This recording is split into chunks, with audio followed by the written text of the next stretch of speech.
साकिब साहब, जिस तरह बैन अल-अक़वामी मंजरनामा तब्दील हो रहा है, सफ़बंदियाँ नहीं हो रही हैं, सफ़बंदियों में कौन किसके साथ खड़ा है, अब ये निकाब उतर रहे हैं और फिर उसी की बुनियाद के ऊपर अगले ब्लॉक बनाए जाएंगे। अभी जो रीसेंट पास्ट के अंदर एक हैपनिंग हुई, चीन ने ताल्लुकात बेहतर करवाए पाकिस्तान के अफ़गानिस्तान के साथ, तो इसके बाद हुकूमत के इक़दाम क्या दिखाई देते हैं? जी बिल्कुल, ये जो अफ़गानिस्तान के साथ पाकिस्तान के ताल्लुकात हैं वो काफ़ी अरसा दरमियान में 2022 से ऑनवर्ड जो वो हम देख रहे हैं कि ख़राब से ख़राब होते जा रहे थे और इसी वजह से पाकिस्तान में दहशतगर्दी बढ़ रही थी। रिसेंटली चीन में जो है वो अफ़गान के जो अफ़गानी वज़ीर ख़ारजा हैं वो भी मौजूद थे, पाकिस्तान की तरफ से भी मौजूद थे, फिर मुश्तरका एक ऐलान भी हुआ और उसके बाद चीज़ें दुरुस्त समझ चल पड़ी हैं। अब पाकिस्तान जो है वो क्या करने जा रहा है, इस हवाले से अहम और बड़ी ख़बर ये है कि पाकिस्तान अपने जो तिजारती ताल्लुकात हैं वो उनमें मज़ीद वसअत जो वो लाने जा रहे हैं। जो आपको पता है कि जो अफ़गान मुहाजिरीन हैं वो मुख्तलिफ जो वो स्टेप्स में उनको वापस जो है भेजा जा रहा था। अफ़गान गवर्नमेंट एक्सेप्ट नहीं करती थी, अफ़गान गवर्नमेंट जो है वो ये अपना हक समझती थी कि वो पाकिस्तान में ही उनको रहना चाहिए, लेकिन उनको मखसूस मुद्दत दी गई कि आप जो है वो वापस जाएं। अब ये खबर है कि पाकिस्तान ने जो वहाँ के ट्रांसपोर्टर्स हैं, वहाँ के ड्राइवर्स हैं और इस किस्म का जो अमला है, उन तमाम के लिए वीज़ा पॉलिसी जब वो उसका ऐलान कर दिया है और ये 1 साल के मल्टीपल वीज़ा जो है वो ऐलान किया गया है। अब बाकायदा तौर पर वो वीज़ा ले सकेंगे और उसमें पहले ये होता था कि प्रोसेस में बहुत टाइम लग जाता था, तो ये भी बताया गया है कि अब ये वीज़े जो है वो आसानी से इनको मिल सकेंगे। और इसका मकसद इसके पीछे ये है कि पाक अफ़गान जो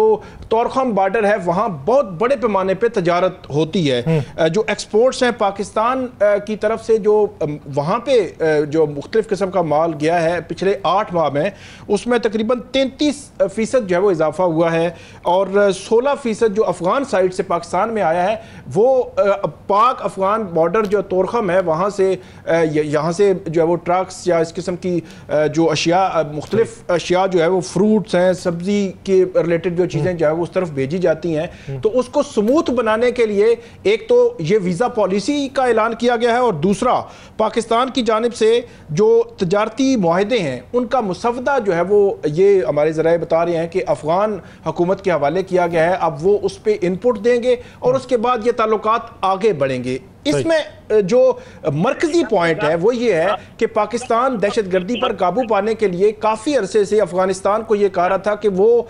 इस पर पाकिस्तान के साथ ताउन करे। जब जो अफ़गान गवर्नमेंट है वो इस पर एग्री हुई तो अब ये चीज़ें स्मूथ 1 बाय 1 जो है वो आगे बढ़ती जा रही हैं। पाकिस्तान ने अपने नाज़िमुल उमूर जो है उनको भी वहाँ पे भेजा है, वो भी एक्टिव हैं अब, और अब जो है वो एक मुस्बत समत की तरफ पाक अफ़गान ताल्लुकात जो है वो जा रहे हैं। राणा साहब, आप कमेंट करना चाह रहे थे इस पर? जी, मैं साकिब साहब आपसे ये कहना चाह रहा था कि ये बिल्कुल ठीक हो गया, ये सारा कुछ ठीक है, लेकिन क्या अफगानिस्तान जो पाकिस्तान से वादे कर रहा है क्या वो पूरे करेगा दहशतगर्दी के हवाले से? इसमें सबसे जो अहम बात है वो है चीन, क्योंकि पाकिस्तान की तरफ से बारहा ये कोशिश की गई, रिक्वेस्ट की गई, वो मोहम्मद सादिक साहब जो है वो जो खुसूसी जो है वो हमारे नुमाइंदा हैं वो वहाँ पर जाते रहे, लेकिन बात नहीं बनी। फिर जब चीन इन्वॉल्व हुआ, चीन में अफगानी जो वजीर खारजा है वो भी मौजूद थे, पाकिस्तान की तरफ से भी रिप्रेजेंटेटिव मौजूद थे, वहाँ पे एक जो वो मुत्तफिका तौर पर एक एलामिया भी आया, और उसके बाद क्योंकि चीन भी वहाँ पे अफगानिस्तान की तरफ जो है वो अपना झुकाव रखता है, तो इस वजह से चीन, मुझे ऐसे लग रहा है कि क्योंकि चीन इसमें इन्वॉल्व है तो इसलिए अफगानिस्तान जो पाकिस्तान के साथ मुआहदे कर रहा है, जो बात कर रहा है, उसमें गारंटर फिर चीन सामने आएगा, तो फिर अगर कोई उज़र भी उठाया जाएगा तो वो चीन के सामने उठाया जाएगा। साकिब साहब, इस पे भी कमेंट कीजिएगा। और दूसरा ये कि जो सुप्रीम कोर्ट के जजेस की छुट्टी पे जाने के लिए हुकूमत ने नई कदगन लगाई है, इसके पीछे के मुहर्रिकात क्या हैं, रजिस्ट्रार के SOPs क्या हैं और हुकूमती पोजीशन क्या है? एक तो जस्टिस काजी फाइज ईसा जो है वो, अगर आप देखें 26वीं तरमीम हो या उसके बाद जितने भी मामलात जुडिशरी में हों या हुकूमत की जानिब से जो कंट्रोल अपना जुडिशरी के हवाले से बढ़ाने का जो मामला हो, तो इसके पीछे अगर कोई एक शख्सियत का अगर नाम ले तो वो जस्टिस काजी फाइज ईसा हैं। उन्होंने हुकूमत को बहुत सपोर्ट तो किया, اب دیکھنا یہ ہے کہ یہ جو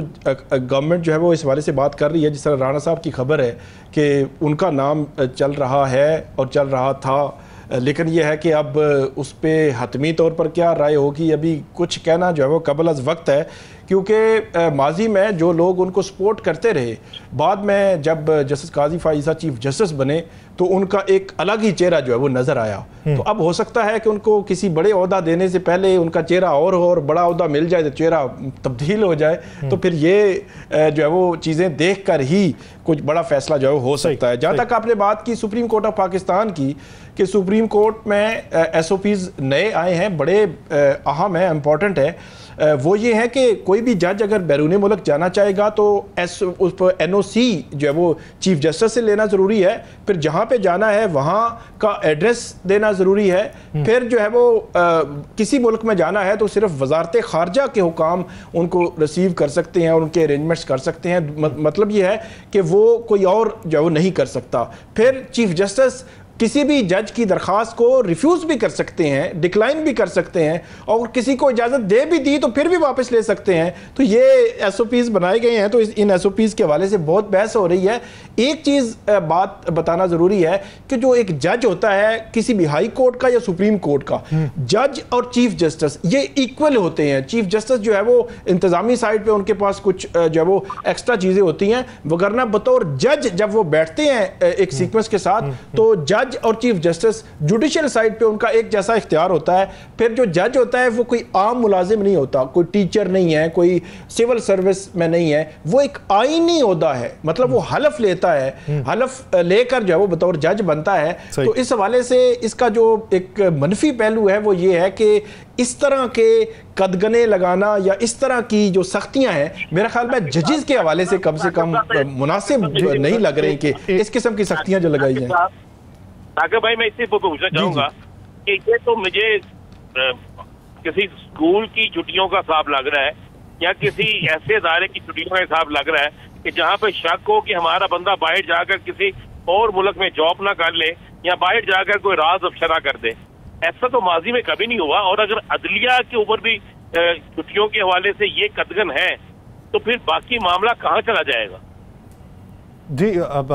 جی بالکل، آپ نے بالکل درست نشاندہی کی ہے کہ یہ جو چیز ہے یہ تو ایک اسکول کی طرح لگ رہی ہے، اور یہ ججز کے حوالے سے کم ایسا نہیں ہونا چاہیے. ججز کے حوالے سے ایسا نہیں ہونا چاہیے، اور ایس او پیز میں جو سختی ہے، اس سختی کے اوپر جو اٹھنے والی آوازیں ہیں، ان آوازوں کے تناظر میں کیا فیصلہ تبدیل ہو سکتا ہے، یہ ایک سوال ہے.